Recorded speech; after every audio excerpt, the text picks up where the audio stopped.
Hello दोस्तों, आपको political wings में स्वागत है। दोस्तों, आज मैं आपको भारतीय प्रशासन की जो प्रमुख विशेषताएं हैं उसके बारे में बताऊंगा। दोस्तों, जो मेन पॉइंट हैं वो हैं इसमें परिवर्तनशीलता एवं गतिशील प्रशासन। पहले दोस्तों मैं आपको पॉइंट बता दूंगा, उसके बाद एक्सप्लेन करेंगे, ठीक है दोस्तों। फिर नेक्स्ट पॉइंट है विकास प्रशासन, ठीक है। नेक्स्ट पॉइंट जो है थर्ड, ये उत्तरदायी प्रशासन। फोर्थ पॉइंट प्रशासन विधि पर आधारित है, ठीक है। अब फिफ्थ पॉइंट नौकरशाही एवं लाल फीताशाही, ठीक है। नेक्स्ट पॉइंट ये आरक्षण व्यवस्था हमारे प्रशासन में है, और प्रशासन की राजनीतिक तटस्थता, ठीक है। सेवन्थ इसका जो पॉइंट 7 विशेषताएं। और 8वां जो विशेषताएं हैं, प्रशासन सामाजिक आर्थिक न्याय के लिए। जो भारतीय प्रशासन है वह सामाजिक आर्थिक न्याय पे आधारित है। और 9th जो पॉइंट है, समन्वित प्रशासनिक व्यवस्था, ठीक है दोस्तों। 10th जो पॉइंट है, 10th पॉइंट है संख्यात्मक वृद्धि एवं बढ़ती हुई शक्तियाँ। और 11th पॉइंट जो है सामान्य तथा विशेषज्ञ, ठीक है फ्रेंड। ओके फ्रेंड, अब एक्सप्लेन करेंगे इसको क्या होता है। मैंने दोस्तों पहले ही इसे लिख के रखा है। ये परिवर्तनशील एवं गतिशील प्रशासन, यानी कि जो हमारा भारतीय प्रशासन है, परिवर्तन और विकास और सुधार की प्रक्रिया निरंतर जारी है। और एक विकासशील देश की जो भी आवश्यकता होती है उसी के रूप में ढालने का प्रयास किया जा रहा है। पुरानी विरासत में नवीन परिवेश में संयोजन करने का प्रयास किया जा रहा है। पुरानी विरासत में जो हमारे प्रशासन व्यवस्था मिला था पुराने ज़माने में, उसमें राजतांत्रिक शासन व्यवस्था होता था, तो उसमें भी लेकिन प्रशासन की जिम्मेदारी होती है काम करने के लिए, होती थी। लेकिन अब यहाँ पे लोकतांत्रिक स्वतंत्रता के बाद लोकतांत्रिक शासन व्यवस्था हो गया है, तो अब लोकतांत्रिक दृष्टिकोण से जो प्रशासन है वो काम करता है। तो ये बातें हैं इसमें। देखिए, यह प्रयास आज भी जारी है। अब प्रशासन जन सेवा तो जनता के सीधे नियंत्रण का विषय बन गया है। अब विकास प्रशासन में क्या है, यह भारतीय प्रशासन की एक अनुपम विशेषताएं हैं। विकास प्रशासन एक गतिशील परिवर्तनात्मक अवधारणा है। गतिशील परिवर्तनात्मक अवधारणा यानी कि जो समय के साथ बदलते रहता है। जैसे पुराने ज़माने में राजतांत्रिक व्यवस्था थी, अब हमारे समाज में, माने हमारे देश में लोकतांत्रिक व्यवस्था है, तो उसके अनुरूप हमारा भारतीय प्रशासन भी चेंज हो रहा है। देखिए, पहले की जो आर्थिक स्थिति थी और अब की आर्थिक स्थिति, उसमें चेंज आया है, तो उसके अनुरूप प्रशासन भी ढलता है। सामाजिक स्थिति तथा राजनीतिक स्थिति में भी वही बात देखा गया है, ठीक है। इस प्रशासन के विकास पर महत्व दिया जाता है। अब विकास प्रशासन योजना, नीति, कार्यक्रम तथा परियोजनाओं से संबंध रखता है। यह सरकार का कार्यात्मक पहलू है, जिसका तात्पर्य सरकार द्वारा जन कल्याण तथा जन जीवन को व्यवस्थित करने के लिए किए गए प्रयासों से है, ठीक है फ्रेंड। जैसे जैसे हम लोग आधुनिकता की ओर बढ़ रहे हैं, उसी तरह उसमें हमारा भारतीय प्रशासन भी चेंज हो रहा है, ठीक है। नेक्स्ट, उत्तरदायी प्रशासन। अब इसमें क्या है, इसमें स्वतंत्र भारत की प्रशासनिक व्यवस्था में जो अनेक परिवर्तन किए गए हैं, उनके प्रशासन को जनता के प्रति उत्तरदायी बनाना अत्यंत महत्वपूर्ण कार्य है। क्योंकि लोकतांत्रिक व्यवस्था है, तो इसलिए यहाँ लोकतांत्रिक व्यवस्था में मेन जनता का लाभ ही पहुँचाना होता है। तो इसीलिए हमारा जो प्रशासन है वो जनता के लाभ के अनुरूप उसको ढाला जा रहा है। संसदीय प्रणाली में संसद सदस्य जनता द्वारा चुने जाते हैं और मंत्रिपरिषद संसद के प्रति उत्तरदायी होती है। मंत्रिमंडल के सदस्य विभिन्न प्रशासनिक विभाग के राजनीतिक प्रमुख होने के नाते अपने अपने विभागों के प्रति उत्तरदायी होते हैं। अब देखिए दोस्तों, यहाँ पे जो मंत्री है वो नियंत्रण करता है प्रशासन पे, और मंत्री को चुनता कौन है? जनता। तो एक तरह से जनता प्रशासन को नियंत्रित करता है, लेकिन अप्रत्यक्ष तौर पे यहाँ पे नियंत्रण होता है जनता का। ठीक है। अब यह प्रशासन विधि पर आधारित है, यानी कि जो हमारा भारतीय प्रशासन है वो हमारे संविधान के अनुरूप है ना। संविधान में जो लिखा हुआ है, जो भी कानून लिखे हुए हैं उसी के अनुरूप कार्य करता है। तो इसलिए हम यहाँ पे बोल रहे हैं प्रशासन विधि पर आधारित है। अब इसका देखिए, इसमें पॉइंट क्या है? प्रशासन विधि पर आधारित है। स्वतंत्र कार्य कानून के अधिकार सीमा के भीतर ही होते हैं। जो भी प्रशासन का कार्य होता है वो कानून जो हमारे संसद यानी कि जो हमारा संविधान में तय है उसी के अनुरूप कार्य होता है। न्यायालय इस बात को देखता है कि प्रशासन कहीं कानूनों का उल्लंघन तो नहीं कर रहा है। न्यायालय को यह अधिकार दिया गया है हमारे संविधान के अनुसार कि वो कार्य को देखे कि कैसे कार्य कर रहा है प्रशासन। अगर कुछ भी उसमें त्रुटि हो तो आप यानी जनता उस पर न्यायालय के द्वारा उस पर अंकुश लगा सकता है। ठीक है। इसके साथ साथ संविधान की प्रस्तावना में प्रशासन के समक्ष 5 स्पष्ट उद्देश्य रखे गए हैं। जो मैंने हमारा संविधान है उसमें 5 स्पष्ट उद्देश्य हैं हमारे संविधान का। हम लोगों को मैंने भारत की जनता को ये न्याय, स्वतंत्रता, समानता, बंधुत्व एवं राष्ट्रीय एकता की स्थापना ये मैंने व्यवस्था दिया गया है संविधान के द्वारा। और ये किसका कार्य है? ये प्रशासन करेगा। नौकरशाही एवं लाल फीता शाही।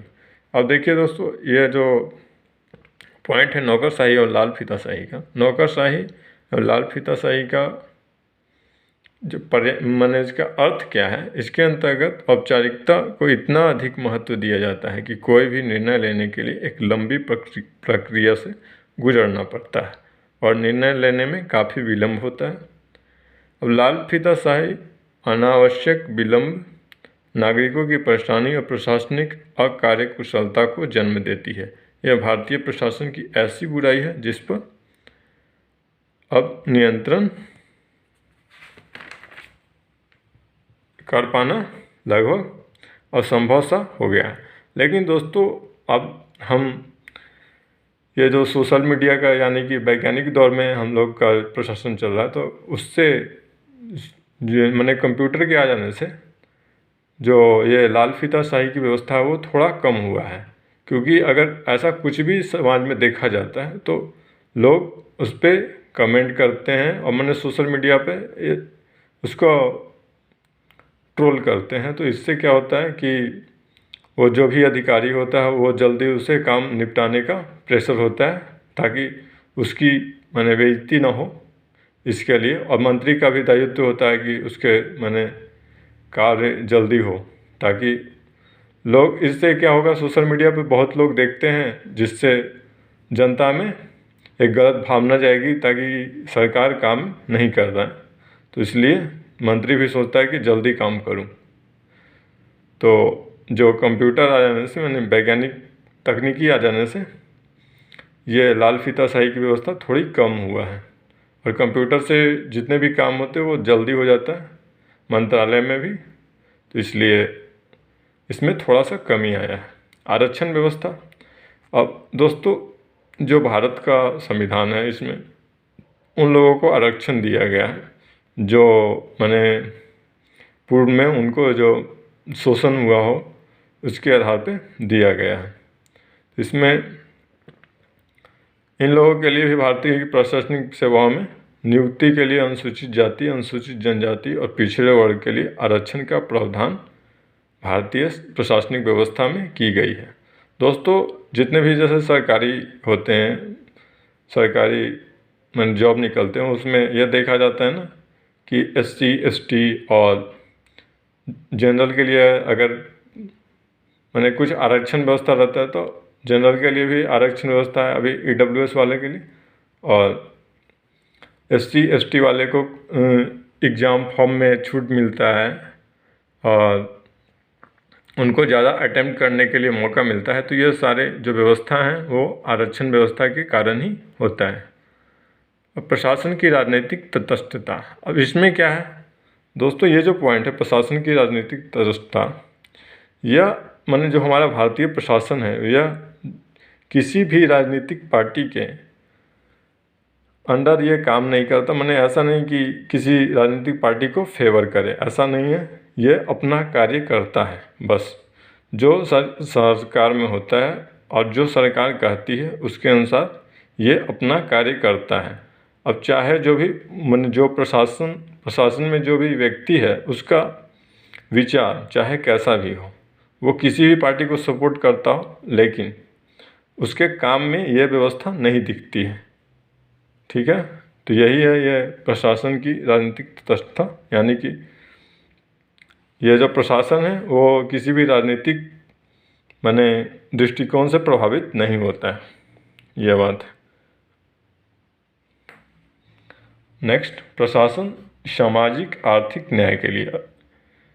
अब इसमें क्या है, जो हमारा भारतीय प्रशासन है ये इसमें प्रशासन में सामाजिक न्याय और लोक कल्याण की जटिल उद्देश्यों के लिए निर्मित विविध प्रकार की नीतियों का क्रियान्वयन करने का दायित्व है। ठीक है, भारतीय प्रशासन में जो प्रशासनिक अधिकारी हैं उनको भारत में लोक कल्याणकारी राज्य की स्थापना का कार्य सामाजिक और आर्थिक व्यवस्था के माध्यम से ही संपन्न किया जा सकता है।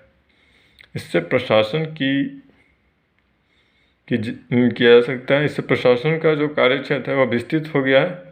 इस प्रकार लोक कल्याण, सामाजिक और आर्थिक न्याय की स्थापना की भारतीय प्रशासन का मूल्य उद्देश्य भारत के संविधान के स्वरूप से ही निहित हुआ है।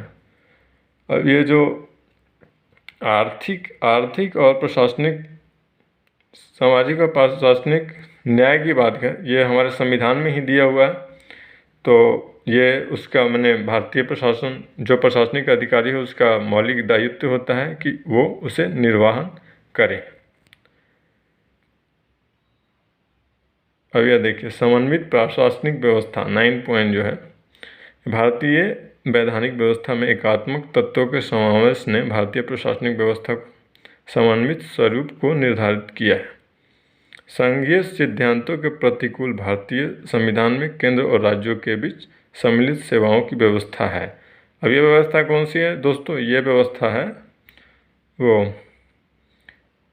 एक तो राज्य सूची होता है, फिर एक केंद्र सूची, और एक दोनों के लिए होता है समवर्ती सूची। तो ये जो समवर्ती सूची है उसी के बारे में बात कर रहे हैं, जिसे अखिल भारतीय सेवाएं, ये जो गठन होता है ये सारे इसी में आ रहे हैं। संविधान में यह व्यवस्था है कि भारतीय प्रशासनिक सेवा और भारतीय पुलिस सेवा राज्य और संघ दोनों के समान रूप से कार्य करेगी।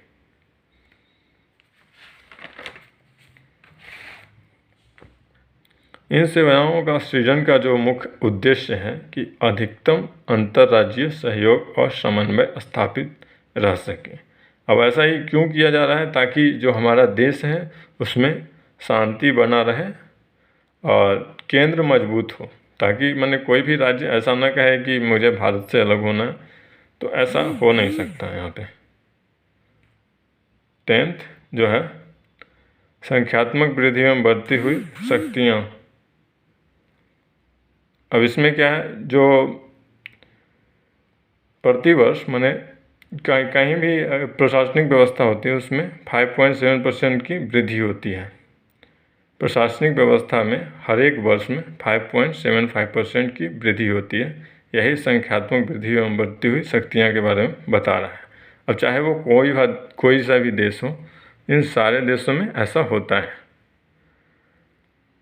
अब देखिए फ्रेंड, साथ ही उनकी शक्ति कार्यों तथा प्रभाव में अत्यधिक वृद्धि हुई है। भारत में ऐसा नहीं कि भारत में अपवाद है कि यहाँ पे नहीं बढ़ा है, यही बात है।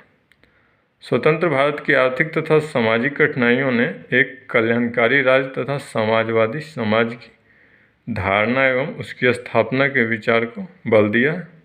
भारत में नए नए कार्य तथा उत्तरदायित्व ग्रहण किए जाने के कारण लोक सेवा के महत्व में वृद्धि हुई है। लोक सेवा यानी कि मैंने जनता के बारे में जो भी माने कानून व्यवस्था बनेगा वो जनता के ध्यान में रख के बनेगा। लोक कर्मचारी पहले ही भारतीय केवल पुलिस या राजस्व अधिकारी मात्र नहीं रह गए।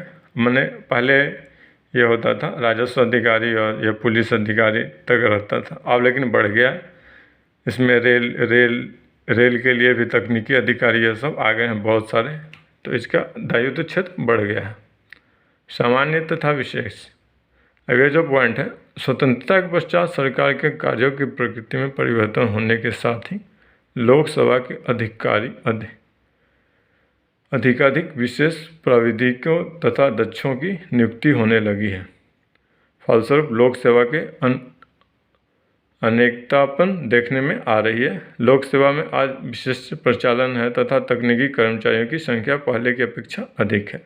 सरकार अब केवल लिपिकों तथा समन्वयवादियों की ही नियुक्ति नहीं करती, वरन वैज्ञानिक, डॉक्टर, तकनीकी और वैज्ञानिक कृषि शास्त्रीय विधिवेत्ताओं और शास्त्रीय सूचना तकनीकी एवं प्रबंध विशेषज्ञ तथा सांख्यिकी आदि को नियुक्त किया जाता है। दोस्तों यहाँ पे मैंने ये जो कार्य बढ़ा है ना, इसके बारे में बता रहे हैं। अब यही पॉइंट है दोस्तों। अब इसमें अंत में कंक्लूजन है कि जो भी इसमें चुनौतियाँ क्या है ये भारतीय प्रशासन में, यही विशेषता है। और थैंक यू दोस्तों, वीडियो देखने के लिए धन्यवाद। Thank you.